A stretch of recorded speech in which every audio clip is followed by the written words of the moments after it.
This is bird's nest, Asplenium nidus. It is a house plant.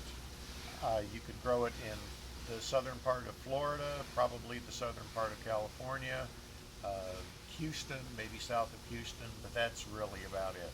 Like I said, it's a asplenium. You can tell it's an asplenium by the spore pattern on the back of the leaf.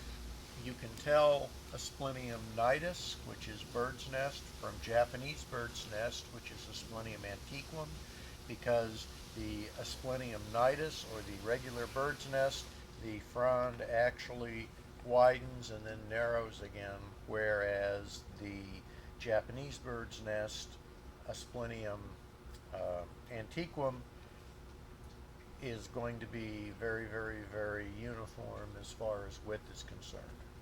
One of the nice things about regular bird's nest is that it has this nice vase shape, and if you look all the way down in the middle, you can see that the crown is actually covered with brown, blackish hairs.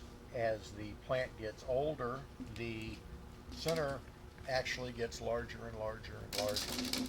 More birds' nests are killed by overwatering than underwatering.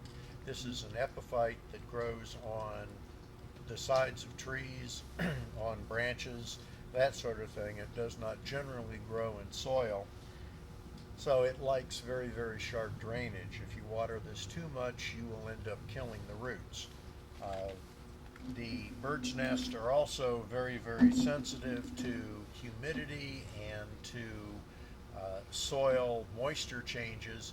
When you look at a frond and you see these areas here, there's a cleft here. If you look at this one, you have a cleft on the tip here. You have part of the frond missing here. All these things are indicative of moisture changes when this frond was actually down inside the crown.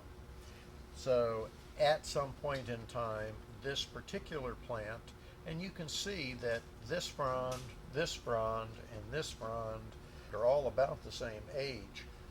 So they were all tightly curled in the crown when this plant dried out. It may have been transplanting, it may have been who knows, but this plant underwent some shock, as did this plant.